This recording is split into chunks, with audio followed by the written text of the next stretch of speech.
for the very warm welcome and introduction. It's great to be here with everybody. I'm very excited for this opportunity, and I appreciate you all taking time this morning to be present. I know that I imagine that at least some of you, unfortunately, have been affected by the fires, and I just wanted to take a moment to acknowledge that I know a lot of people are in high level of stress right now. So hopefully this talk will be meaningful in terms of your work in the schools or where you intersect with teens and children, and definitely am open to further conversation, question, discussion at the end. So we'll go ahead and get started. I have a PowerPoint, so that'll be kind of the focal content. My plan is that we'll stop for a break around 9, maybe a little bit before, and then we are scheduled for 2 hours. We'll probably get close to it with question and answers at the end. And I know, very thankful, our moderators are going to help me keep an eye on the chat, and if there are questions that come through, I probably will field those at certain points as opposed to throughout the talk. So, okay, let me go ahead and open my slideshow. So we will also have some polling questions, try to keep people engaged. I know sometimes it's a little bit tricky with the big group on Zoom, but definitely want to try to make this as interactive as possible. So let me go ahead and share here. Okay, and if there's any technical issues, of course, I will be keeping an eye out if I need to modify anything. Okay, so as mentioned, yes, I'm at the University of New Mexico. I'm an associate professor there and now the program director for the general psychiatry residency. And most of my clinical work spans the realm of eating disorders. So I see children, adults, people of all ages who have some degree of disordered eating, and happy to do consultation and collaboration with other people, and then do quite a bit of teaching here at UNM as well. Okay. All right, so I don't have any relevant financial disclosures except for the employment as mentioned. Okay, so in terms of sort of more concrete objectives for today, we'll start by looking at the prevalence and impacts of eating disorders. I imagine many of you have been seeing and perhaps, you know, like the data reflect an increased number of kids and teens who are struggling with disordered eating.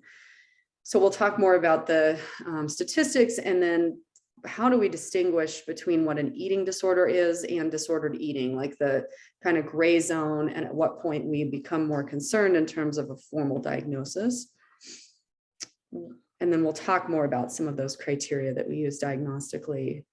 We'll think about some of the warning signs and behaviors that can be either red flags for someone who's struggling with an eating disorder, or that we want to tend to in terms of referring them for more care. And then ideally also talk about some of the different treatment options, both locally and then in a broader picture, you know, regardless of where you're at, as well as assessment and support strategies. So we'll break it down into several different components here. Okay, so I know many of you, I'm watching the chat and really excited to see the breadth of where people are from. Thank you so much for reflecting name and location. So if you haven't had a chance to do that, if you can just share, it's really exciting to see how many people are here from many different locations and with many different roles. And again, I'm really excited that you've all joined. We talked about kind of the structure for the day and then questions as well. Okay.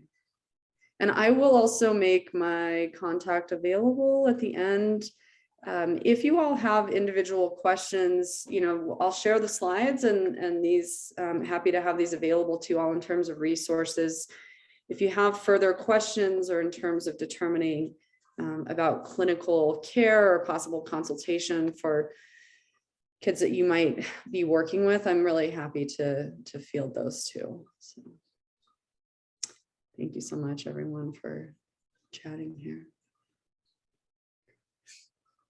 Okay, so I'll continue to keep an eye on the chat too. So this slide I like to use as an introductory one, because I think, unfortunately, although hopefully it's shifting to some extent, eating disorders have often carried the stigma that they only affect, young, often white or higher socioeconomic status individuals. And unfortunately, I think that's set us up for difficulty where many people that have struggled with eating disorders have just not been seen. We haven't thought about eating disorders in the same way in people of different backgrounds. And thereby, I think a lot of people have suffered and not been able to receive the care that they need. So I just like that this slide reflects that, eating disorders affect people of all ages, of all walks of life, all racial and ethnic backgrounds, all sizes. So just really diversity, I think, in terms of a theme that I want to make sure we attend to today. And then this data that was coming from the pandemic, especially in the height of the pandemic, but really has continued, that I think the talk is very timely in terms of the fact that we're seeing continued increase in the number of people who are suffering with both like disordered eating, body image dissatisfaction, but also full-blown eating disorders, and then people with more serious eating disorders requiring hospitalization. And then, and a lot of times when I do medical training, we talk about the fact that for many physicians or nurse practitioners or nurses, for example, we don't receive a whole lot of education about eating disorders during our training. I think the data are that the average physician receives less than 4 hours of time on educating about eating disorders during the course of their medical school and residency, which usually spans multiple years. And so I recognize that many of you have backgrounds in nursing, social work, counseling, etc. And I'm imagining also that many of you may not have had a lot of formal education about this. So what we know is that the more we can provide education and help people kind of understand how to anchor in this realm, that it improves comfort, the confidence we have in approaching and dealing with it. Although there really aren't specific guidelines that have been recommended about how best to provide that education or how much people need. So anyhow, just hoping that this is a good part of your independent learning. And then also today, just, ask that as we're going through the slides, when you can, kind of reflecting on your experiences, maybe people you've worked with, and thinking about how to integrate it into your day-to-day. All right.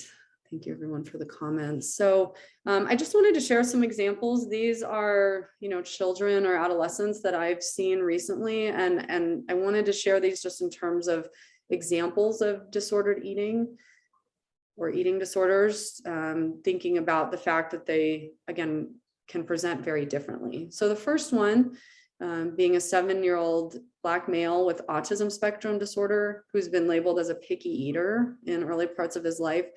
But he's really been continuing to lose weight or not gain weight according to what we would expect for his growth curves, and his family's pretty worried about this. Another being a 15-year-old Native American individual who identifies as gender fluid, was born designated male at birth, who's also a track athlete and feels very anxious around weight conversations, anxious about body image, and really has been making substantial changes in eating habits in terms of restricting accordingly. And then a 12-year-old Hispanic female with reports from her school counselor that teachers have been stating that she makes frequent trips to the bathroom. Parents also corroborating that, and that she's had significant weight loss, not eating lunch, and she's been telling friends that she feels so fat, she doesn't like herself. And then 16-year-old white female who's in her first pregnancy at 28 weeks and not gaining weight as expected and has a history of anxiety. So again, these are all just kind of different, maybe presenting pictures where it would, I think, be very helpful to get more of a sense of like what's really going on for people in this realm. Okay, and then I just wanted to acknowledge and honor that for you all working in the schools, that you have a very unique interface with children, and that depending on age and family capacity. There's often a mix of how involved parents are, and that you may at school capture behaviors and have more eyes on kids than they might have outside of school. But that it can also be kind of a tricky role in determining how best to approach, kids if you're concerned, how to help support and reinforce the needs that they probably have in terms of mental and medical health with their families, especially if they're adolescents and maybe kind of functioning more autonomously or independently. So, I think we'll walk through different things today, but I just want to honor that there are some unique features that you all think about day to day. Okay, so if we could display the polling questions. So I just wanted to prompt with a few questions here while we get started. This first one, what percentage of people in the US will meet criteria for a formal eating disorder during their lifetime?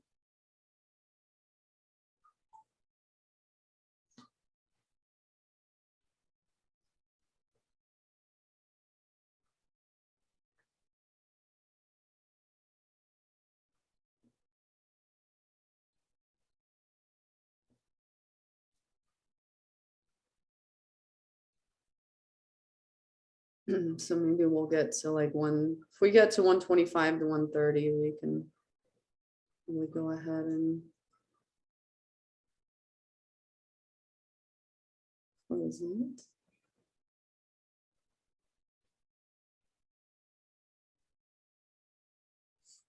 Okay, thank you so much. All right, so we had a majority, 55% of people said 10% of people in the US will meet criteria for an eating disorder, and 6%, I'm sorry, 35% of people said that 6% will. Okay, great. So we'll get to this shortly. If we can go to the next polling question, please. I guess I could have.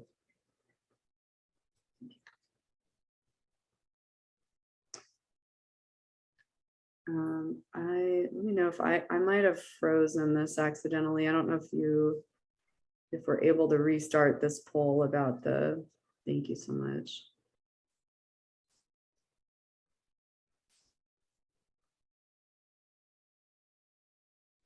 Thank you. Sorry to have made that more complicated. Okay, so we would consider all of the following to be risk factors for development of an eating disorder, except, and not to say that people with each of these backgrounds wouldn't develop eating disorders, we just don't think about it as much of a risk factor.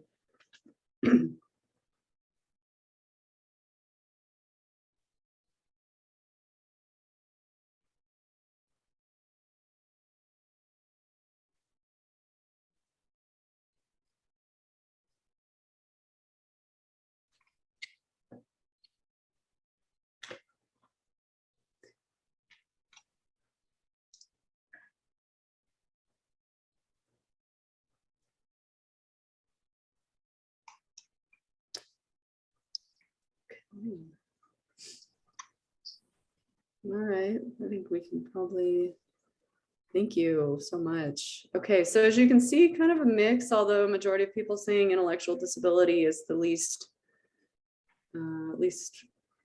considered risk factor amongst this group. Awesome, okay, great, thank you so much. So we'll come back to some polls. I'll get to those answers here in a minute. Okay, so impacts of eating disorders from studies in the past couple of years. We think that globally about 1 to 2% of people will meet criteria for an eating disorder during their lifetime. So that's a pretty substantial number of people when you think about 7 billion plus in the world. And in the US, as the majority of you all had voted, about 10% of people will also meet criteria for a formal eating disorder during their lifetime.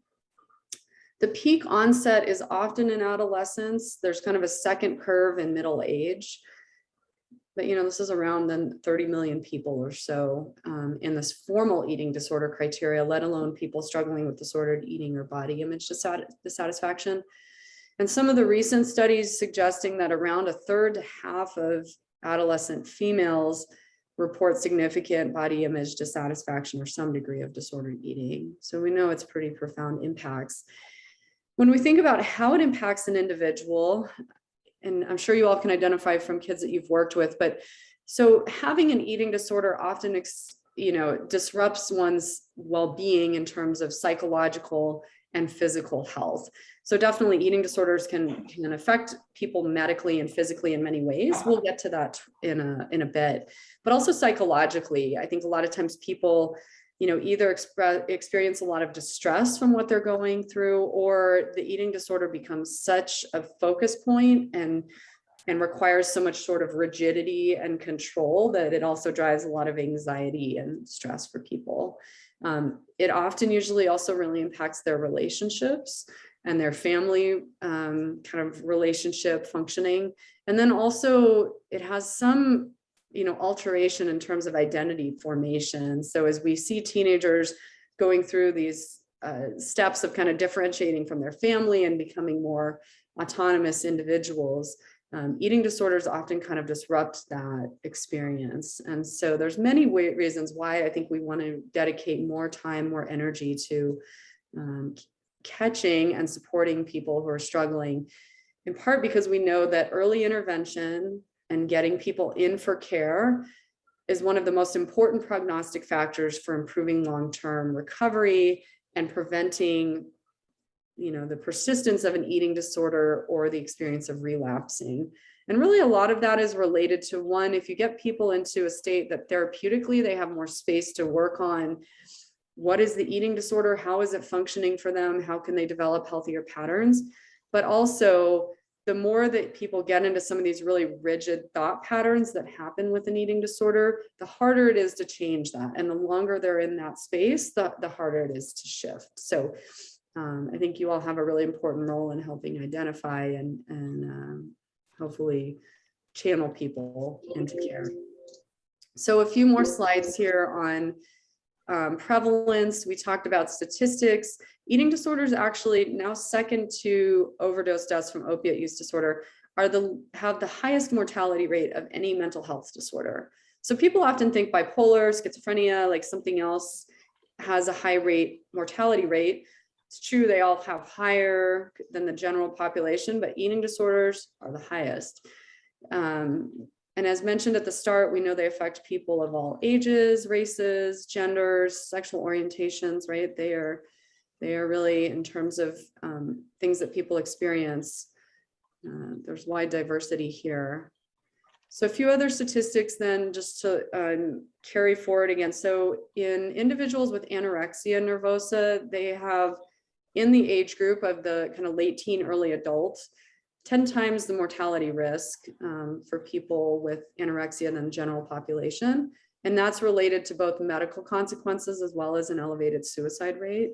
People with bulimia also have an increased mortality rate. And then we, at least from the research, we know that less than 50% of people with eating disorders are actually formally captured and treated. That's probably significantly less than this.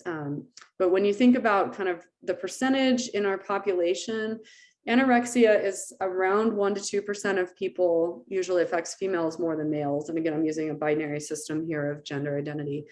Bulimia in the 2 to 4% range, and binge eating probably closer to 5%. And again, these are based on the research we have, but we're probably also missing, I think, still a reasonable population of people. Okay, so one of the polling questions was risk factors. And, sometimes I think with mental health conditions, we realize like there's just a whole kind of mix of ingredients that can be risk factors for people. So of course, not that anything's a clear red flag, but just where we tend to see, if we're looking at a population, higher rates of eating disorders. So females generally more so than males, although definitely seeing more and more males, and individuals who identify as transgender are certainly at higher risk, especially in the male to female transgender individuals, but again, common here. And then individuals who identify as non-heterosexual, LGBTQAI, they're at higher risk. And then, we mentioned at the start, right, a lot of times people think like Caucasian white individuals, highest risk, actually more so people of racial and ethnic minority backgrounds. And this is probably largely because in a couple slides, I'll show you, I think sometimes, again, this kind of stigma about who's affected by eating disorders and how that affects our assessment and interpretation of information.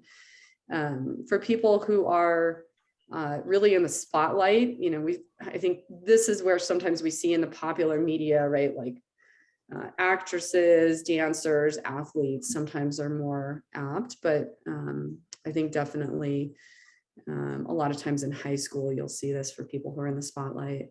And then a family history of an eating disorder definitely increases the risk. So for people with a first degree relative with anorexia, they're somewhere at an 8 to 10 times higher risk of developing it themselves, for example. And then trauma history is very common also. I think, eating disorders like substance use disorders, like other things that can be kind of maladaptive coping patterns, there's often a trauma history that, people are still struggling with and utilizing other coping strategies. And then times around pregnancy and postpartum, these can be often triggering around body image and, needing to change diet. I don't think we always capture individuals in this realm, but they are a higher risk. And then people who have a history of food insecurity. So we recognize a lot of, kids in New Mexico, unfortunately, grow up in homes where they don't have great financial resources. And so food insecurity can also be a risk factor. On that poll question, the one that was correct, the majority of people answered intellectual disability is not per se usually seen as a risk for eating disorders as much. We do recognize that many kids with intellectual disability may struggle to some extent with appetite regulation, with impulsivity around food. And so it is something that's an influence. I think we just don't traditionally talk about it in terms of these other kind of population attributes. Okay, so these I wanted just to share in terms of thinking about, again, diversity and equity. So this one here that I think a lot of times people, we tend to assume that males who are struggling with eating disorders may identify as non-heterosexual, but actually the majority of males with eating disorders are heterosexual. And that, eating disorder behaviors are pretty equal in males and females. And then this piece here, so when we think about that people of color are significantly less likely to receive help for their eating disorders, this is probably related, both again to kind of appropriate assessment and referral, and then I think also just resources that are available, and how we really reach out to families and individuals of different backgrounds too. So this was an example looking clinically at, I think this was therapists in this study.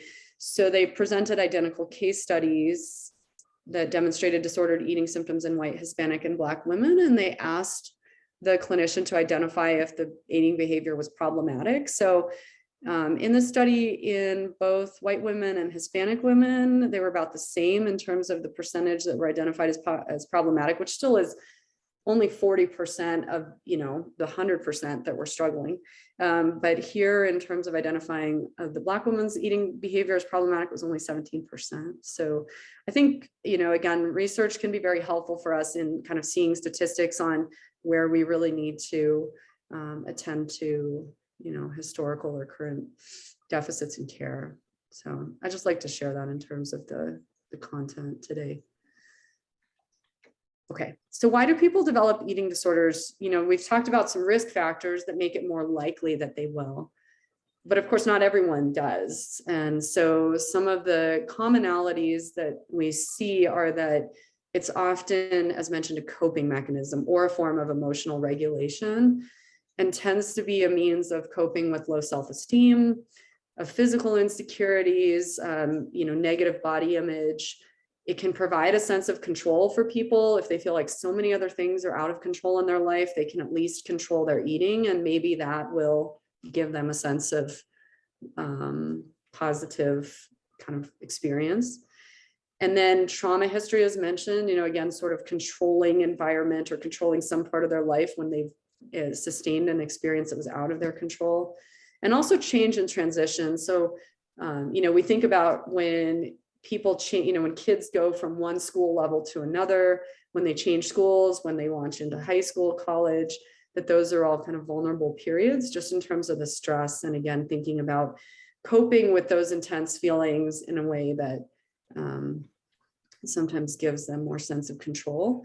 And it's usually a mix of genetics also. As mentioned, you know, people with a family history of an eating disorder, people with family history of substance use disorder are definitely at higher risk of developing an eating disorder. So that in combination with their environment.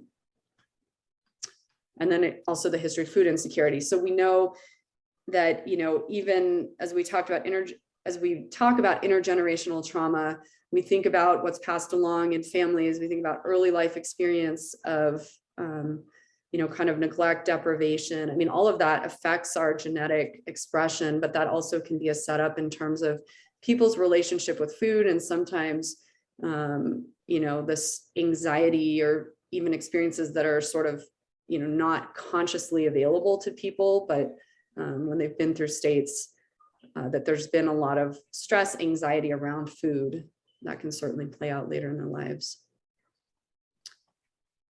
This pie chart here, I think reflects a lot on what we often talk about societally in terms of what affects, you know, our young people.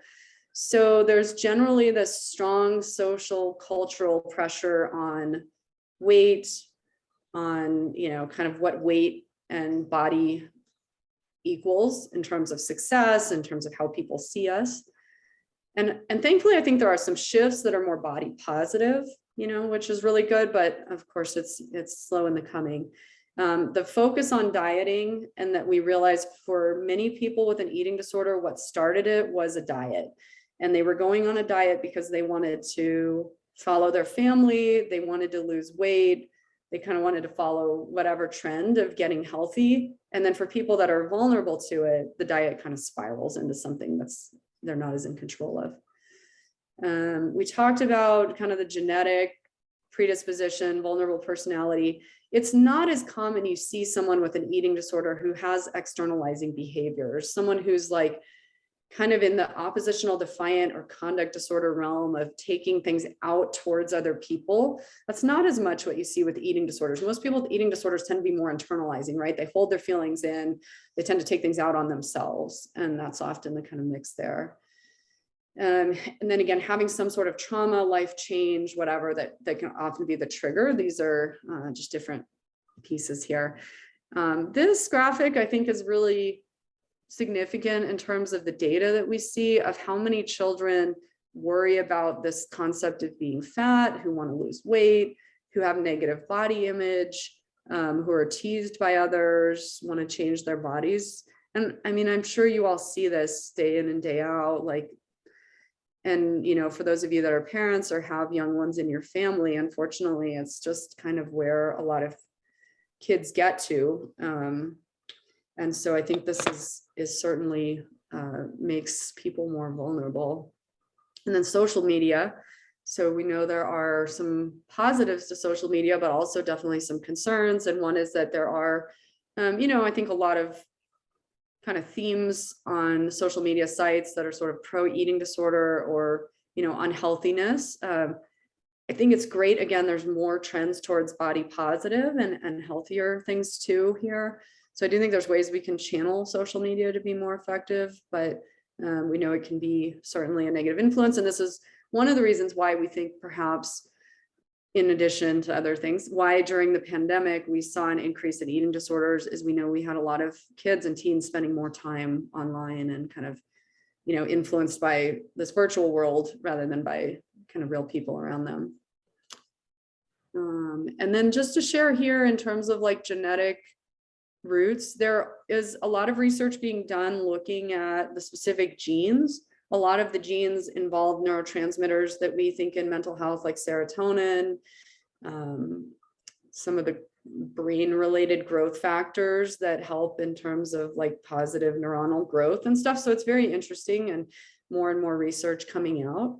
And then there's also the neurobiology, which is pretty cool at different scientific levels. But for example, when you look at people with disordered eating or an eating disorder, you often see something that's kind of dysregulated in some of these communication channels between their brain and the areas of the brain that drive and regulate appetite, and then their GI system, their gut.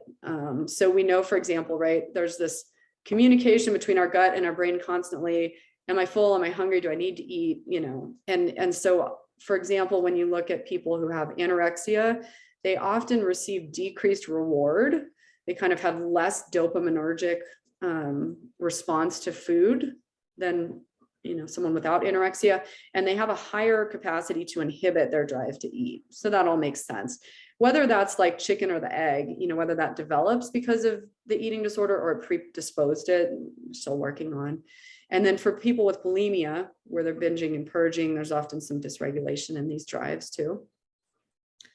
So again, I just want to step back for a minute, and I know we've spent a lot of time talking about, you know, these background factors, but just want to honor that it is complicated. Some people are more vulnerable because of their genetics.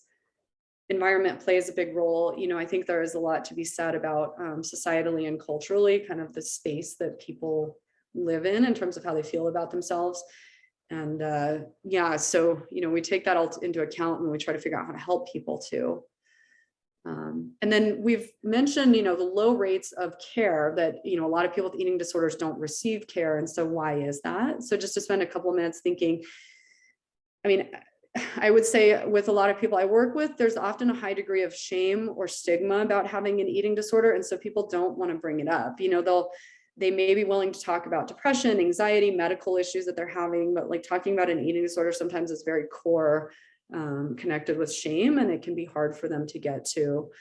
Kind of, you know, along the spectrum of what we were talking about with social pressures, sometimes people also don't see it as a problem, right? Like, well, I'm not struggling with being overweight or bigger, like I'm, you know, able to regulate or like control things, and, you know, people can see it positively. I think changes in weight often have some reinforcement. And then again, it's a coping strategy, and a lot of people don't want to give that up. Like, it's scary to them to think about they have to change the way that they're seeing things or doing things. And then a huge piece here in New Mexico and nationally also is just that there are not enough resources, I think, really to meet the needs of people with eating disorders. But sometimes also a lack of awareness. You know, a lot of families don't know, like, their child may change their patterns and a family may not identify that as an eating disorder. And so I think we really can do a lot in terms of kind of education, you know, in this realm to help support families and kids. Okay. All right, so I'm just keeping an eye on the clock. Let's go ahead and do this poll question, if we could, please.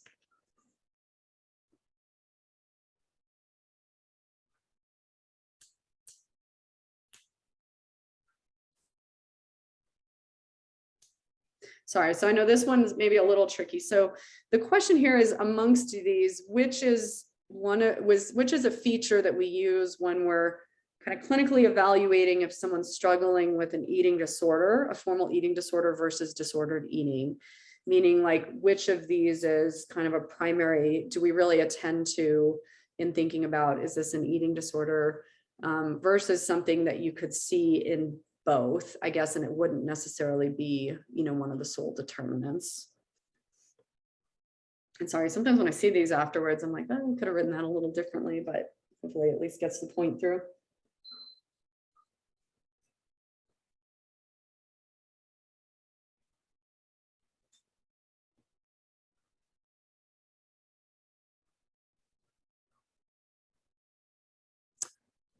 Okay, thank you so much. All right, so majority of people say the degree of impairment or impact from the eating disorder. That is indeed the case. That is one of the major pieces that we think about in terms of how do we tell the difference between what's disordered eating and an eating disorder. Now, this is not always what an individual will tell you, right? Someone with an eating disorder may not say, I'm struggling, you know, because of this. They may think their life's going well. But when we kind of observe from an external standpoint and see what's happening because of the eating disorder, this is a major thing we think about. BMI, body mass index, or weight, we do look at, we take that into account, but it's not usually a distinguishing feature. And then how long someone's had symptoms or how intensely focused they are on body image. Again, those definitely you can see in both disordered eating and an eating disorder. So we'll talk more about that too. Okay. All right. So this kind of graphic I think of as helpful if we're thinking about, okay, like where's the gray zone and what's the difference between disordered eating and an eating disorder. So it's really a spectrum. It's sometimes not so clearly delineated. There are formal diagnostic criteria like for other mental health disorders that we do utilize, but really a lot of it is thinking about impairment and then also medical sequelae that are happening. So if you kind of idealize, a person who has a really flexible relationship with food and eating, and they strive to eat healthy because it's important to how they feel, but it's still flexible. They can eat socially, they can kind of engage in ways that that are not as rigid, and they feel pretty confident in themselves. That's great. That's like on the further other side of the spectrum of an eating disorder. And then as it starts to shift and you see people become more preoccupied with food, sometimes with dieting, this shift of kind of negative body image, or that like I need to change my body, and then where it becomes more kind of either rigid or out of control with like behaviors that are intended to compensate for how one is eating, that you just start to see this trajectory. And then often when it's a full eating disorder, there can be some medical consequences coming up. There's often a lot of disturbance or shame with body image as well. And so that is one way to think about it. The other piece I just wanted to share is that the vast majority of people with eating disorders have another mental health condition. I think it's 90+%. So it's pretty uncommon that you see someone and they only have anorexia or bulimia. Almost everyone will have some mix of a mood disorder, anxiety disorder, pretty common. Things like obsessive compulsive disorder, PTSD, substance use, also pretty common comorbidly. And sometimes people will utilize substances to avoid eating. And so that can kind of go hand in hand. Sometimes we see different personality traits or disorders as well. But then at the latter piece, there are more children who have neurodevelopmental disorders, especially autism spectrum, that can develop eating disorders. We'll talk about kind of the most specific kind we see with them, but I think sharing the breadth of people that are affected, we may focus a lot on people who have strong body dissatisfaction and anxiety and trying to really regulate their eating and their body to cope. But there's also a subgroup of people that we still will think about as having an eating disorder who aren't as driven by that, but they are still driven by anxiety or kind of rigidity in the way they eat due to other physical, medical situations. Okay, so let's do this. We'll go through the formal criteria and then we'll take a break. So give you all a few minutes. So I imagine many of you have seen these. These are the most updated formal eating disorder criteria in the DSM-5. And I think I've included most all of them here, but we'll go through each of those now. And again, I think it's helpful to think about these as a spectrum. Many people will meet criteria for one at some point. For example, a 13-year-old will meet criteria for anorexia, and by the time she's 15, she has bulimia. And so really there can be shifting. It often reflects that like core disturbance of relation to food and body image, but it can morph. And yeah, so it doesn't, I think that's more common than not. So we'll jump into this whole question here about one key difference between anorexia and bulimia, because I think a lot of times we talk about these kind of publicly, but we may not think about the difference.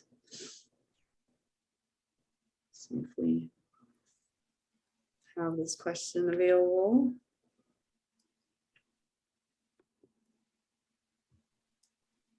Thank you so much.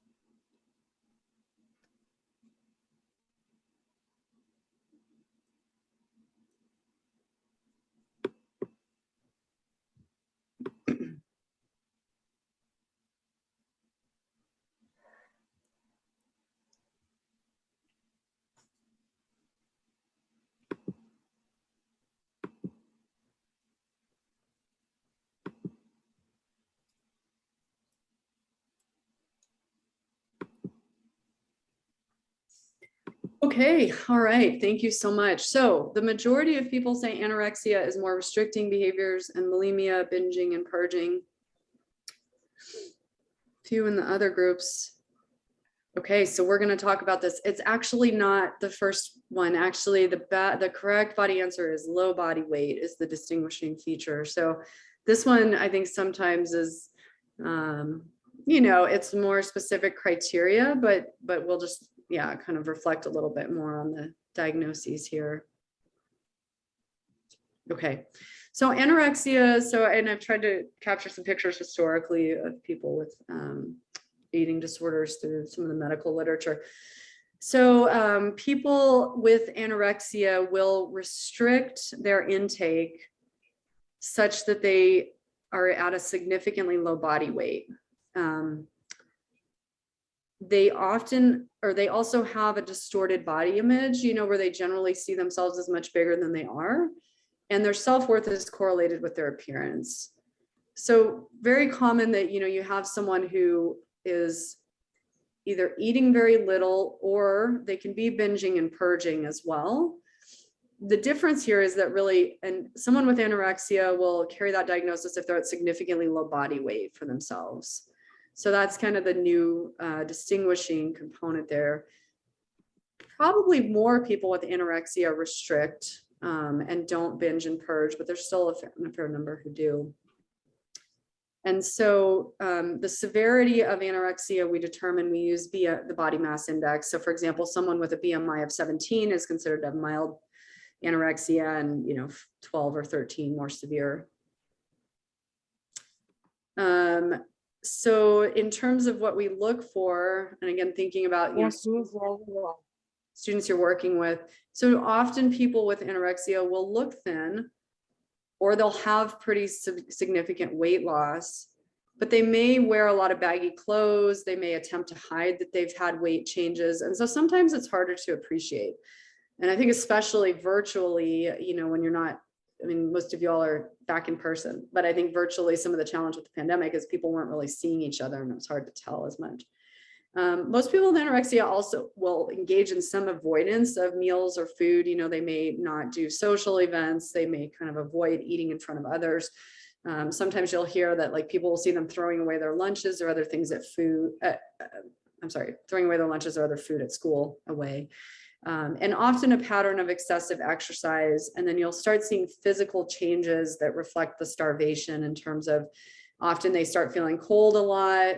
Their heart rate will slow down, their blood pressure will slow down. So those are all different pieces. They also are at higher risk for various medical issues, including fractures. And so, you know, we always keep an eye for this when we have like track or cross country athletes, for example, who are doing a lot of running, and, you know, if they're developing stress fractures, I just think about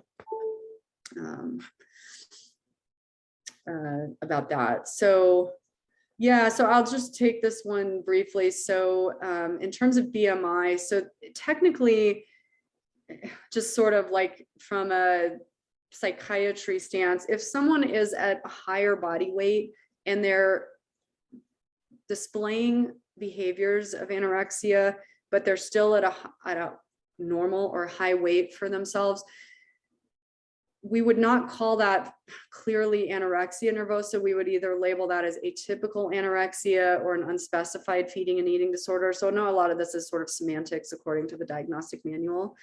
But it would still be really important, right, that that's captured as an eating disorder, and most often it's labeled as atypical anorexia. So it's important to raise, because a lot of people will be engaging in these behaviors and not be at a low body weight, but these are just kind of the formal diagnostic criteria that distinguish it. Many people with anorexia will have anxiety or other mood symptoms, and it does affect females more than males.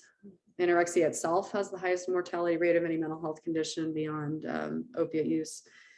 And unfortunately, a lot of the deaths that occur in people with anorexia are by suicide. And in anorexia, especially, we think about the more quickly someone can get into help, the better predictive of their future recovery. Okay, So anorexia, I think very commonly talked about, right? And, it's like you see someone who's thin and that is often people's first thought, but those are just some considerations.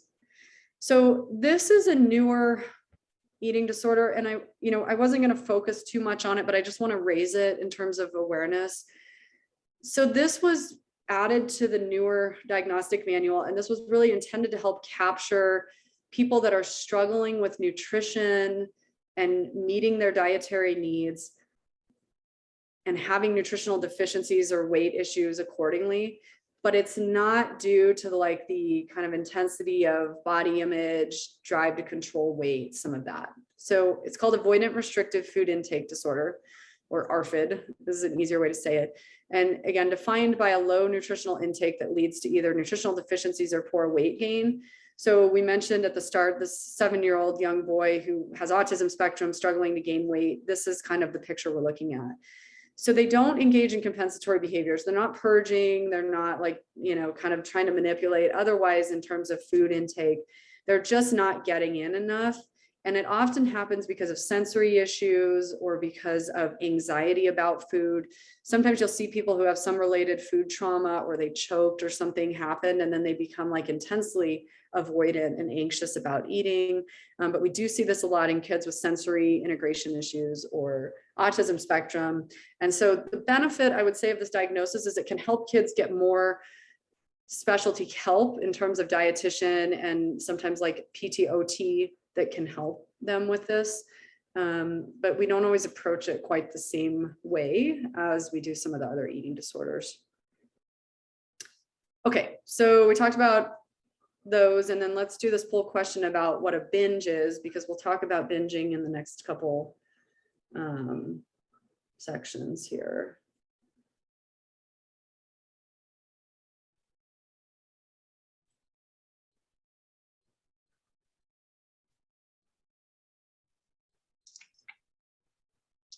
This one we didn't have loaded, so I'll need to get it added. Just okay. a moment. Yeah, no worries. I'm sorry if I hadn't sent this.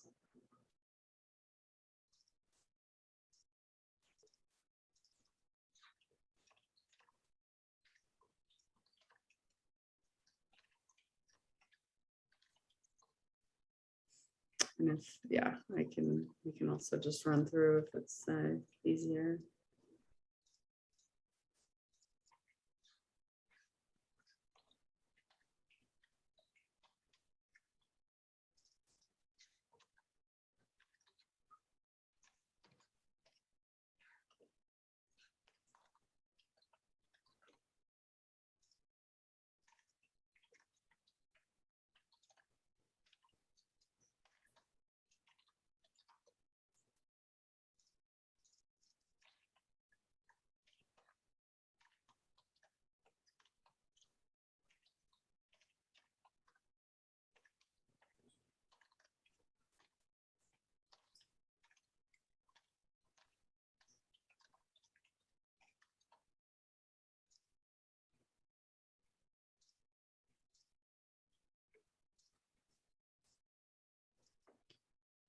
All right, thank you so much. Okay, so we'll go ahead and launch into this.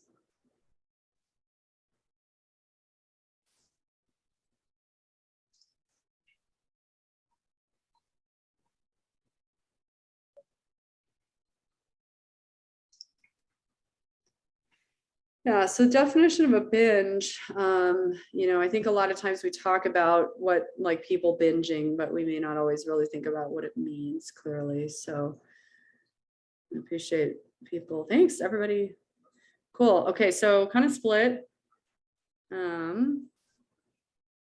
between the eating in a discrete time, a significantly larger amount than others would eat, accompanied by feelings of guilt and shame, and then also an episode of excessive eating that is always followed by purging. All right, so thank you. Let's go ahead and the correct answer is the eating in a discrete time, a significantly larger amount than others would eat in a similar situation, accompanied by feelings of guilt and shame. So I wanted to highlight this because it's not always followed by a purging behavior. Sometimes people just binge and they don't do anything to compensate afterwards. So we'll talk about that in binge eating disorder. But the other piece is that sometimes people equate like emotional eating to a binge. And I just want to delineate that we usually think about a binge as a more substantial kind of experience. Sometimes people will like, eat somewhat more than they usually would, especially if they're, triggered by emotions or in a social situation, or they may just kind of, snack a lot during the day. And those usually are not the kind of things we define as a binge, but of course we still take it into account as to, someone's relationship with food. So bulimia nervosa, bulimia, I think, is another fairly commonly talked about eating disorder publicly. So the definition of this is someone needs to engage in a binge, as we just defined. They need to binge and then purge afterwards at least once a week for more than 3 months to meet formal criteria. And again, like anorexia, they have this often strong sense of self-worth connected to body image, but they are usually at a kind of normal or higher weight. If they were at a low body weight, we would think about these behaviors as being within anorexia. This slide looks at what people do most commonly to purge, and it's still the majority engage in some sort of self-induced vomiting, but a fair amount of people use laxatives or other things like diet pills, diuretics. So I think it's, just kind of, there's different ways that people engage in that. Bulimia warning signs. So when people make a lot of trips to the bathroom after meals, especially quickly after meals, sometimes the medical pieces that happen. So if you have a lot of frequent purging by vomiting and you're getting stomach acid coming up, it can cause, reflux. It can cause other stomach concerns. It can cause dental issues. Often people will also be engaging in a fair amount of exercise if they're trying to use that to purge. And then you can see a couple things here. This picture is called Russell's sign. So this is where you get some scarring on the back of the knuckles from people kind of self-inducing vomiting and hitting their teeth. And then this is, I usually don't say it correctly first go, Cyaladinosis. So this is kind of swollen parotid glands, the salivary glands in our cheeks. So that is part of what happens there. So let's see, as far as co-occurring disorders, again, often see some mood, anxiety issues. People with bulimia are at a little bit higher likelihood of having some other, purging almost has a self-harm quality to it for some people. And so it's not uncommon, you'll see other sort of self-harm behaviors or just impulsivity. And then we'll talk about medical issues. This one's a little bit more balanced, male and female, as far as the data, and you definitely see more kind of split amongst people of different racial and ethnic backgrounds. And then people can develop kind of an addiction to purging where it's very hard for them to give it up because it gives them a sense of feeling better or control. And so sometimes that's an additional thing we work on. Just one slide to highlight something called diabolia, which is that many people with diabetes are at a higher risk for developing eating disorders because they already have to be so kind of rigidly focused on food and eating. And diabolia is when people intentionally misuse their insulin so as to not absorb what they're eating and lose weight. So basically they don't give themselves insulin and they don't absorb the glucose. The challenge is this really can cause significant issues in terms of blood sugar regulation and potentially land them in the hospital with diabetic ketoacidosis. So it's one other way of purging. Okay, and then binge eating disorder. So this is where people binge, but they don't purge. So kind of, again, if we're thinking like spectrum, in some aspects similar to bulimia, but not the compensatory behaviors. A lot of people with binge eating disorder have a substantial degree of guilt and shame about the behaviors. And often just by virtue of kind of nutritional, intake tend to be at higher weight, but not necessarily.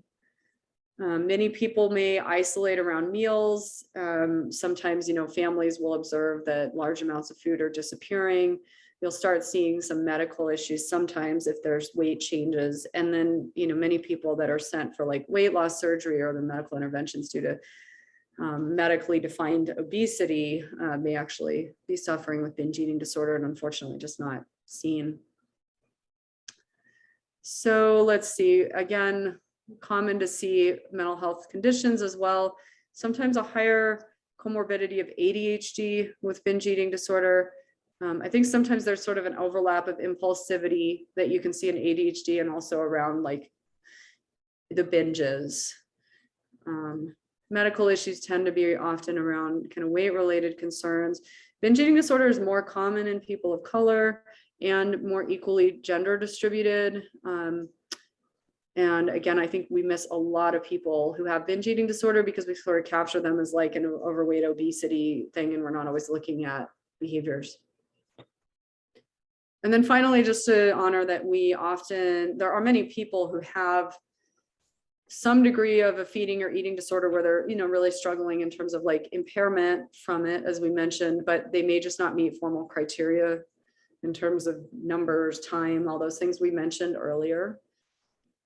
So those are just some things. And then I think we'll break after this. So sometimes people will ask like, well, how do we know if it's an eating disorder versus like this person's really anxious and they're just not eating, or they maybe have psychosis or something and they're not eating. So the main thing we look at is what is the core relationship to food and body as kind of a primary focus or point of control. Usually if someone has a significant anxiety disorder and they're not eating much, they may want to eat more. They may want to be like of a certain, healthy body size.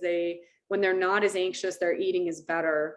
It's kind of the chicken or the egg piece here. There's often a lot of things that run together and influence each other. But and then, I'm sorry, I see one chat I mentioned just in terms of the purging behavior, excessive exercise can qualify as a purging behavior when we were talking about that in bulimia. So, okay. I think I'll just try to take a couple minutes with those, and if people have other questions. Sorry, Clary, go ahead. So we had one question from Lonnie. Wait, hang on. I sent the questions by chat to Dr. Sauer. Oh, okay. Yes, thank you so much. I got them. I really appreciate you both. Thank you.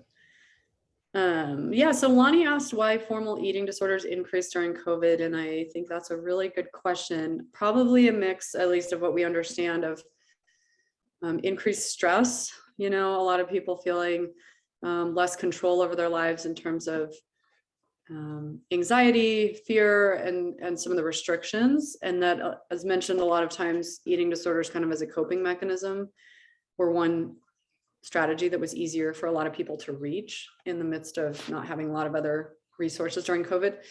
So that's definitely one. I think also, as mentioned, some of the social media or just online experiences we think probably had some influence. And then also just that, people weren't as socially engaged. And so sometimes kind of having more isolation and, lack of motivation sometimes around healthy behaviors are all things that at least have been postulated. But certainly we're still seeing those numbers continue. And so some of it's just, I think reflecting this ripple effect from COVID of mental health issues. And then Seth asked about why eating disorders are so much more prevalent in America than globally. And I think from what we know statistically, they're still pretty prevalent in Europe and, parts of Eastern Asia to some extent in, various countries. So I think some of it is, there is some social cultural influence in terms of like kind of what's encouraged. I think also that I think our society sometimes isn't always as equipped as others in kind of giving people a sense of like a trajectory of purpose and meaning as who they are as people, or maybe what they want their life to look like, as opposed to some other countries that might do that better. And then, of course, I think in areas that, are significantly more socioeconomically deprived than we are in the US, where food is really a prized resource. I think it's just different relationship often there, but certainly there's still, eating disorders across the board. They just tend to be, I think, byproducts of the environment too. And then the question about bulimia, thank you, Sheila. So bulimia technically, I know again, we come down to sort of technicalities and then there's just the spectrum. So bulimia itself technically should be binging and purging. I saw someone yesterday who was just purging and had this conversation with one of my residents too. If it's someone's just purging, then technically we would call that like an unspecified or other feeding and eating disorder, but it's still, yeah, we'd still consider it a formal eating disorder, but we wouldn't label it bulimia specifically. Now, you know, some people, the definition of a binge is often also individually defined. So some people will feel like they're binging if they're just eating a regular meal that other people would label as such. Yeah, and definitely I think you see a fair number of people who kind of use purging either as a coping mechanism or kind of as a self-harm strategy also. Okay, well, I'll go ahead and launch into the slides. Thank you all for the questions. And again, we'll have time at the end too. So in terms of thinking about, you know, I realize that many of you are in different roles or spaces. And so I wanted to spend one slide thinking about, at least in my mind, kind of from like teacher, counselor, roles that you have a lot of direct support, some of the important things of just keeping an open eye to cues for an eating disorder, some of the things we've talked about. And I think it's always worth being aware of the assumptions that we carry. This is something that I certainly am trying to continue to learn to do. But, you know, sometimes also just the language we use when we're talking about eating or how someone feels about themselves. So towards the end of the talk, I'll share some tips that have been shared. You know, I think the bottom line is meeting someone with care and just try to be there for them, right? We're never going to know initially probably the exact best way for each person to connect with them, but we can learn and, you know, hopefully just connect on the common ground of supporting them. I think advocating for medical and mental health care can be huge. I definitely work with people where I feel like their relationship with their school social worker has been the most important piece to getting them into care and also getting their families motivated. And then, you know, where you have a role of engaging family and just being an advocate and connecting them with support can be really helpful. Yeah, I'm seeing slides will be available and we'll definitely talk about kind of strategies for parents with autism spectrum towards the end too. So for those of you that are in more of a nursing or medical role, you know, when we think from like the medical hat, just a few additional pieces in addition to the last slide are thinking about, you know, keeping an eye on height, weight, and BMI, mostly thinking about watching for changes here. And then, you know, physical exam, like making sure that someone doesn't have any acute medical issues. And then often as medical providers, we'll be engaging in some monitoring of labs, diagnostic testing and collaboration too. Okay, so when I think about like kind of getting an assessment or getting a sense of what's going on for somebody with an eating disorder, these are some of the main pieces. So one is the approach, right? Like how do you even bring this topic up in a way that you feel like is something that'll land in a way that they can receive or, you know, be able to talk about. And then the other is that I think we always have a role of educating, especially young people, right? The more, even if our goal is to meet with them in a therapeutic or supportive way, we can always provide some education. And I think with eating disorders, that could be very valuable in terms of helping motivate some of their motivation to shift. And then questions that can be helpful to check in about if you've kind of gotten a, you know, foot in the door in connecting are around some of the specific behaviors we've talked about, right? Like, is someone really not eating much? Are they restricting? Are they purging? Are they binging? Are they exercising a lot? And then it can be helpful also to get a sense of like, how do you feel about your body? You know, because you'll see so many kids that really have very negative sense of self. And then, you know, the questions that I think about too are like, how is this connected, right? Are they, do they have a lot of anxiety if they can't engage in these eating disorder behaviors, or like just how they're physically feeling with what's going on? So I think each of us will have a style that works in terms of how we ask. And I've learned from some great people in terms of like things that they recommend. And again, I'm just trying to learn myself. So, you know, I like to ask sometimes, can you tell me about your relationship with your body? Or can you tell me about your relationship with food? Or do you think you're struggling at all with your eating or nutrition? You know, sometimes those that are a little bit more broad questions can help you can, get maybe a little more of a sense of what's going on without just coming in with direct questions. I think also asking, like, do you think do you exercise a lot because it helps you deal with stress? Like, does not eating, is that helping you cope? Things like connecting in with the coping mechanism. And then for other people that are more concrete, or sometimes, some kids and teens are just pretty like, they're not as abstract of thinkers, being more concrete about, can you kind of tell me about like a sample day of what you're eating or your exercise can be helpful.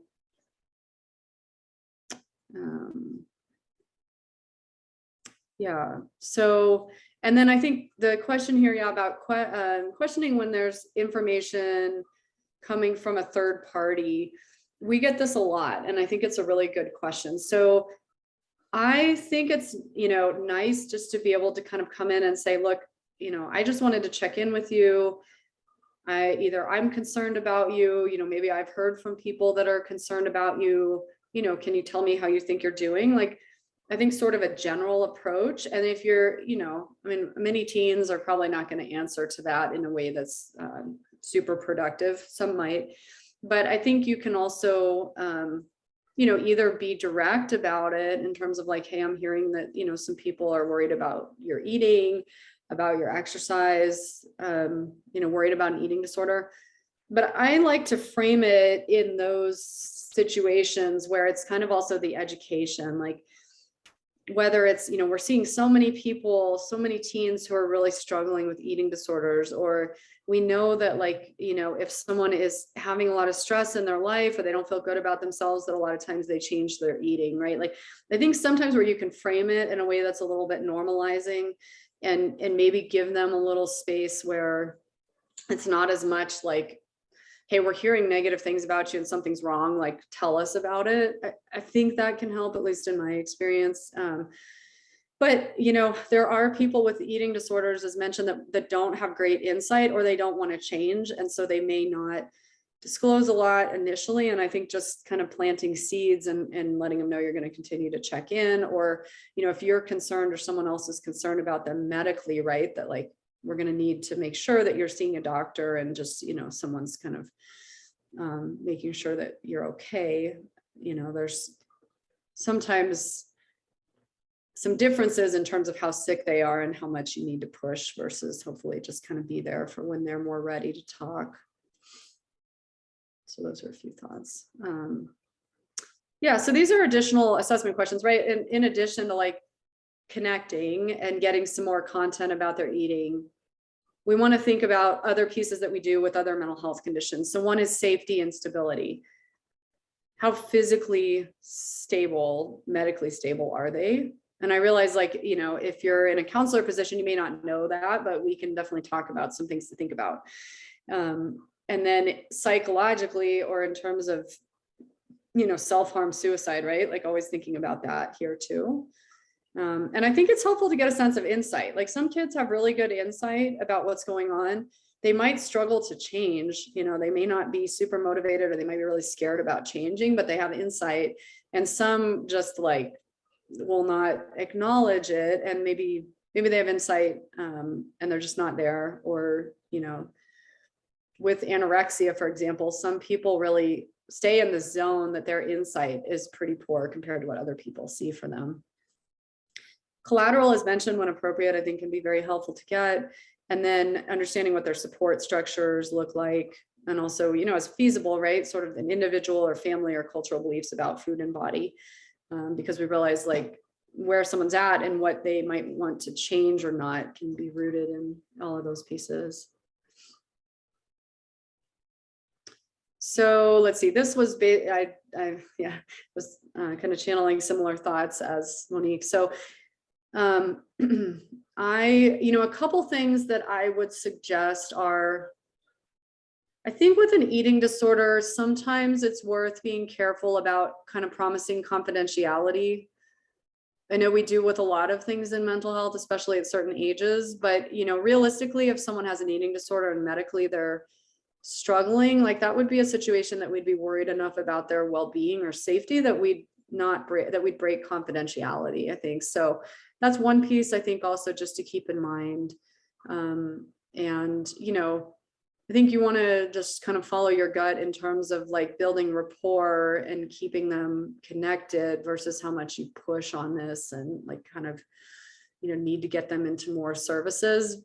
But again, sometimes people just really need, they won't be at the space that they can like, acknowledge or want to, or as, kids or teens be able to seek their own care. And so sometimes I think we do need to be pushy as providers, especially if they're struggling or really not making progress. So this, I think I touched on mostly, just that we're thinking again about like, is this person, if they're struggling with an eating disorder, are they still well enough that, we can keep working on this in the school or at home?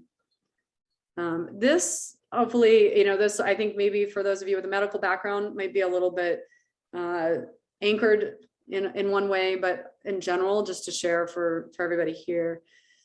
So this I broke down by systems if we're thinking about like different parts of our body. So, our heart, our cardiac system, cardiovascular system is one that we think about a lot in terms of how it's impacted by eating disorders and the nutritional issues that happen. So when people restrict a lot, if they restrict and have a lot of weight loss, as in anorexia, you actually can see that their heart muscle also shrinks, like they're losing weight everywhere. And that can lead to arrhythmias, like irregular heart rhythms. It can lead to changes in how strong their heart beats and how fast or how often it beats. And people are at higher risk. I mean, it's still relatively rare, but higher risk for sudden cardiac death in some situations. And then with bulimia, where people are, if they're purging, you can also have issues there in terms of like volume loss from vomiting or from electrolyte issues that happen when people vomit a lot. Binge eating, we think more kind of on the flip side, often of sort of metabolic related effects on our heart. And then this is, so we talk about heart, we think about also like electrolytes and just our metabolism. So when people are not eating enough or just low nutritional intake, they really run the risk of being low in many electrolytes. So potassium, hypokalemia, sodium, hyponatremia, phosphorus, low blood sugar. So like everything can get low, which can cause a lot of issues for us and potentially be pretty serious. So again, usually it takes a reasonable amount of time of being in a pretty restricted state to see some of these happen. But, it's one reason why we need to keep an eye medically on people. And then with bulimia, when people again are vomiting a lot, they can have issues with their potassium and acid-base balance. And then from a gastrointestinal stance, many people with eating disorders will reflect on some kind of GI discomfort or issues. And some of that is because, if you really restrict what you're eating, or if you're, purging a lot, you are changing the way your gastrointestinal system works in terms of like the speed at which the motility it has. And, if you're purging a lot, right, you're sending a lot of acid up the other way that usually does not. And so basically you can just see a range of different gastrointestinal issues that happen. And people will often tend to report more nausea, stomach issues, feeling full, things like that too. And then this slide I like to attend to in terms of thinking about how we motivate some of our young people to make differences. Motivate to help change some of their eating disorder behaviors. So I know we have a lot of medical terms here, but with anorexia and weight loss, you often see changes in hormone production, sex hormone production, that can lead to them losing periods, and also then for females, and then for both sexes also having bone loss that can lead to osteopenia or osteoporosis even at a young age. And that is not easily reversible. So if someone at 15 has anorexia for 6 months and they lose a substantial amount of bone mass, unfortunately, they're not going to be able to easily get that back. And that's one thing that I'm often talking with families about, or kids, like, I know that there's this really strong drive to keep an eating disorder and like, drive to want to be thin, for example, but the bone loss is, going to impact them for many years to come. And then sometimes just some other hormonal issues with bulimia and binge eating too. Okay, so we could spend, quite a while going over medical complications. I think you see those. You see medical issues when there's a lot of change quickly. So when someone either loses a lot of weight quickly, gains a lot of weight quickly, or they start purging a lot when they weren't. You know, our bodies kind of maintain an equilibrium when we get to a state that we're not changing things very much. And so when we shift that, often that's where we start seeing medical issues happen, because our bodies are like, what is going on, you know, and it can't always keep up so quickly. So in terms of like ideal model for how we take care of people with eating disorders, it's very multidisciplinary. So it's ideal to have someone medically involved that can be monitoring what we've just talked about, make sure someone's healthy enough. Therapy is a really important foundation in terms of working on coping, sense of self, this relationship to food and eating and body. Nutrition is another really important cornerstone, because many people with disordered eating will get into patterns that they're kind of just really out of sync with like their natural hunger cues. They're out of sync with what they need. And so sometimes having a nutritionist, dietitian support can be very beneficial in sort of being like, look, this is really what you need. And it might seem like a lot, but this is what your body needs. Or, you know, if you've been binging and purging, if you can start spreading your meals out, so you actually start eating breakfast again and eating through the day, it's going to make it much less likely that you also have this physiological drive to binge at night that then drives you into a purge cycle and kind of starts the whole thing over. So therapy and nutrition are really key. Psychiatry from our angle, I mean, I think we can help with like diagnoses, and there are some medications that can help in terms of symptoms. But, you know, for a lot of our young people, having some family-based support is also pretty important.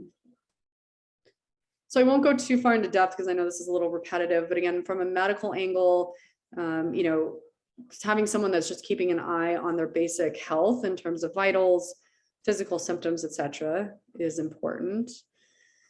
There are criteria for medical hospitalization. So again, for those of you that are working in kind of a medical setting, you know, if someone develops a really low heart rate, like under 50, or an abnormal heart rhythm, if they're at pretty low ideal body weight, if they develop significant electrolyte abnormalities, these are some of the primary reasons why we think about medical hospitalization.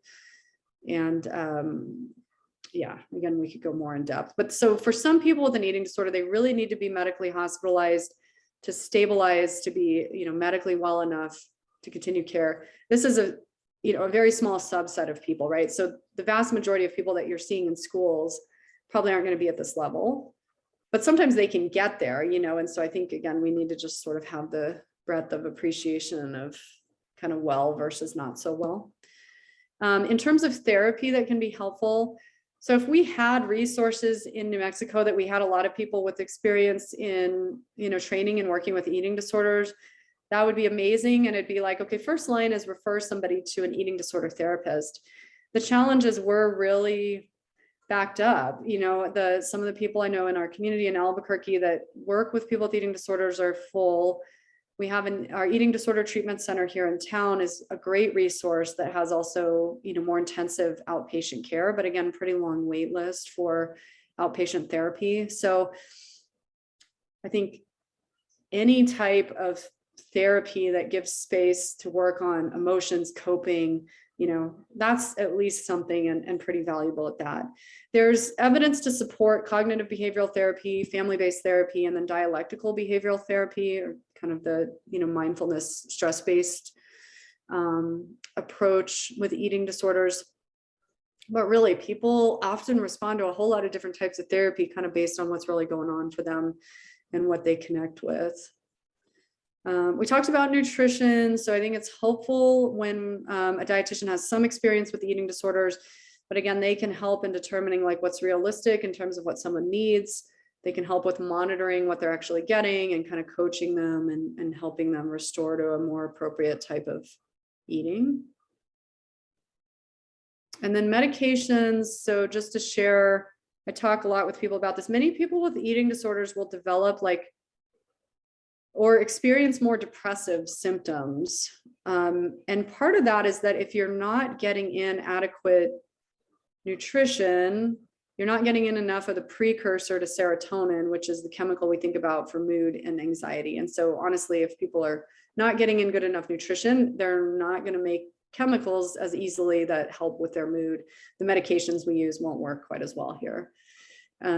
So, you know, it's one consideration. And then sometimes from a medication angle, we can treat things that are comorbid. We don't have a medication for eating disorders, so to speak. You know, it's really treating kind of mood, anxiety, other things that are concurrent symptoms that may drive or make their eating disorder experience harder. And then when we think about types of care, so, I mean, generally we're just thinking about outpatient, right? Like if you're seeing them in the school, do you have the space to see them routinely? Many school counselors, therapists don't always. And so it's kind of thinking in the community, you know, are there other outpatient therapists or dietitians we might be able to link with? If someone is struggling with an eating disorder and they're not really able to make change at that level, then we often think about a higher level of care as being necessary to help them really shift some of the behaviors. Because given how much we need to eat, right? We need to eat every day of our lives, you know, to some frequency. And for people with eating disorders, that can be very challenging without more structured support. So that's where higher levels of care, ranging from an intensive outpatient program that's like, you know, a few hours a day, a few days a week, to a day treatment or partial hospital, and then up to residential or inpatient care can all be really important. And these are graded generally according to, you know, how safe someone is, how much support do they need, if they're having any medical issues, things like that. When do we decide to encourage that someone goes to a higher level of care? It's usually if they're not making progress, or if they're continuing to have issues with changing behaviors, if they have other issues in terms of the degree of like suicidal ideation, you know, substance use, medical issues. So I think that's most of kind of what I was targeting in the assessment section. So I just wanted to spend in the last section talking about some of the common challenges and then some school-based interventions to share. So I think it can be very rewarding. Like I, you know, really enjoy working with people and families with kids with eating disorders. I know it can be very hard, but sometimes it's tricky if there's, you know, some of these pieces coming up, right? If there's just lack of disclosure, or if you really think something's going on, but they're not acknowledging it, of course, that can make it hard. Or if they're pre-contemplative about changing and sort of how do you motivate for change? I think we often see family dynamics where like almost the family situation kind of exacerbates the eating disorder, or the child is getting some attention because of their eating disorder. And so family-based therapy can be very helpful. I mean, I know, you know, usually in the school setting, we're not doing that, but it can be, I think, good just to keep in mind. And then not like lack of resources or just not knowing where the resources are is another challenge, as well as, you know, getting access for people. I do think it's a huge disparity of care that unfortunately, many eating disorder treatment centers don't take Medicaid. And we realize that many of our kids in New Mexico are on Medicaid. So, I mean, that's something that we're certainly thinking about here at UNM, but in general, right, like we ideally need to, as a community, come up with additional support for kids who don't have commercial insurance. So when you have kids and teens struggling with body image, you know, I think this one's tricky, right? It can be very pervasive. Kids kind of feed off of each other. Like there's all this social media influence on it. And so I just wanted to share some ideas. One are some body positive apps that I think are really cool that kids have really liked. Sometimes I think having support groups that are more kind of body positive centered. So if you have the space at your school to set up a group that's like this, that would be great. And also just helping give kids a sense of like, oh yeah, there are all of these other things that I do well, like, or that I have strengths in that usually people don't point out to me or I don't think about. Like sometimes I think coming up with other strengths-based activities. So let me see, I'm sorry, I misordered this. These are not ordered exactly how I wanted, so I'll jump around. So again, these slides will be available. These are some apps for body positivity that I think are really great. Think Up and Jabby are pretty cool ones that I have been learning more about recently. But, you know, I don't know. I think just this concept of like, whether it's health at every size or that we all have different size bodies and you can be healthy regardless, and like positive about, you know, body size, I think can be very empowering, especially if there's some like adult kind of, you know, leadership. And then I think in terms of recognizing like, just, I'm trying to think of how to say this in a short version, you know, recognizing, right, that we all come from different backgrounds. I think when we, you know, in honoring that people may have family cultural backgrounds that influence a relationship with food, and also kind of family connection with food and how people feel about themselves, that thankfully I'd say there's more and more becoming available online that's really targeting people of different I mean, racial and ethnic backgrounds, but just other cultural backgrounds too. So I'll share some websites at the end that have bilingual resources in Spanish and English. There are some great websites for people who are African American, Black in background that I think are awesome, that are really building. And then unfortunately, I would say I am not as aware of resources really targeting people of Native American background in this realm. And I would love to learn, you know, if people know of those, but I do think it's one space we can really grow also. And then this is another app for, so before I share these slides, I'll reorder. So these are apps for eating disorder recovery. And so if you have someone that's struggling, like they want to get help, maybe they're in an area that, you know, you don't have great resources locally, there are some apps, especially the Recovery Record and Rise Up and Recover, that can be really good for kids in terms of like motivation and keeping up with what they need to do for their care. So there's also some great like school-based programs for eating disorder prevention. This is a program called FREED, F-R-E-E-D. You can just look it up. They have like, this is a screenshot, but they have some really cool prevention program ideas in different ages. And so one other idea. And then a few things that, you know, I think we also can consider if you're not doing like a formal intervention, or just, are there ways to provide educational sessions on eating disorders, whether it's in health class or other classes that talk about things like the harmful consequences of an eating disorder, the way that social media affects distorted body image, what a healthy diet is, what healthy exercise is, you know, some of these pieces that can be really kind of counter to the negative influences. And then there's some cool videos too that I think can be great to show. These have some kind of national support.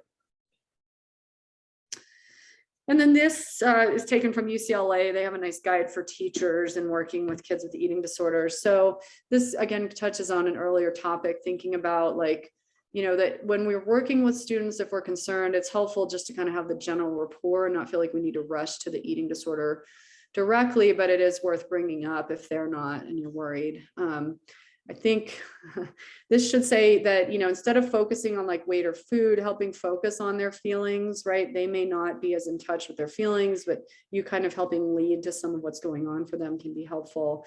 And then a lot of times there's just encouragement to like avoid commenting on how people look. You know, if you're like, oh, you look like you've lost some weight, right? Or, oh, you look, you know, you look really unhealthy, right? Like sometimes people will struggle with kind of, you know, reaction and how they can respond. And then I think a lot of times, you know, demanding change is a space that we might encounter in some of the medical realms, but I think, you know, just being mindful about kind of the process and that this can be a journey for them. Yeah, and I can go back to the apps here at the end too. So just the last, I think these are, yeah, this is the last slide.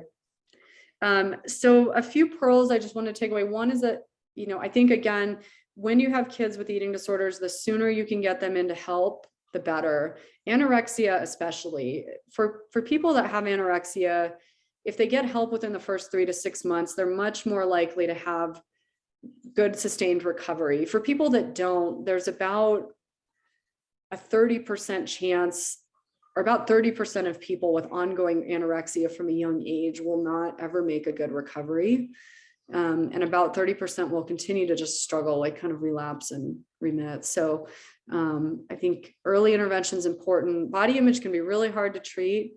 It can be hard to target. You know, I think sometimes that's, even when people go through all the eating disorder treatment programs, there's just like, that's a slower thing to get to, often because it's related more to a core sense of self-esteem and other things that may be very early childhood rooted. And I think the more we can think about kind of ways to, you know, consider harm reduction and collaborate can be very helpful. So at the end here, there's some additional resources. This ED referral site has a lot of really great links in various ways that you could certainly peruse or be able to share. And then a lot of these websites, kind of institutions here have some really good content. Yeah, and my contact here at the end. So let me go, I'll just go back to those apps for a minute. And if anyone has questions or anything you want to bring up at this point, I'm open to any of that. Sorry, I skipped it.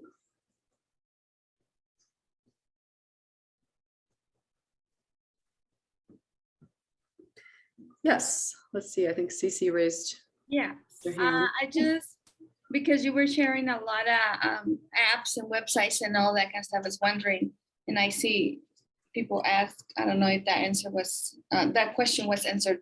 Are we gonna get like a list of all those resources you share with us, or?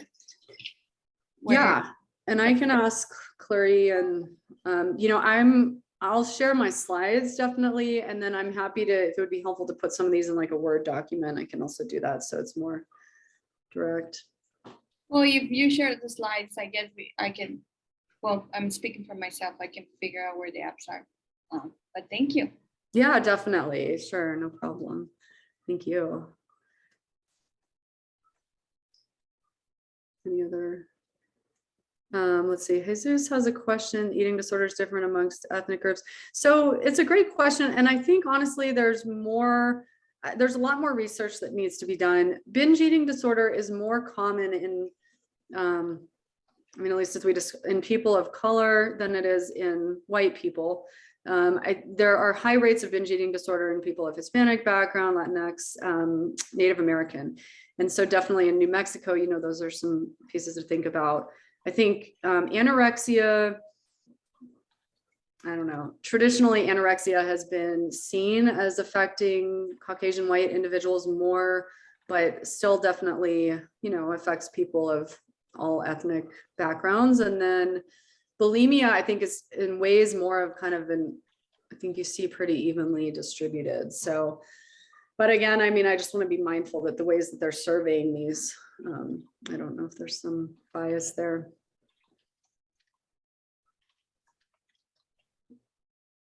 Okay, any other questions at all? We didn't have any additional in the chat. You were really good about catching them as you went along. Thank you for watching too. All right, everyone. Yes, so we'll make sure to get you the slides, and then as mentioned, my contact at the end. You know, if any of you are interested in launching into kind of bigger interventions, whether it's like school-based, community-based, I'd certainly love to hear that too. I'm always curious to see how we can build a better community in New Mexico and regionally. I think we recognize we just don't have a lot, you know, and a lot of it kind of comes from more some of the places that we're anchored in. So I'll go ahead and share this, but okay. All right.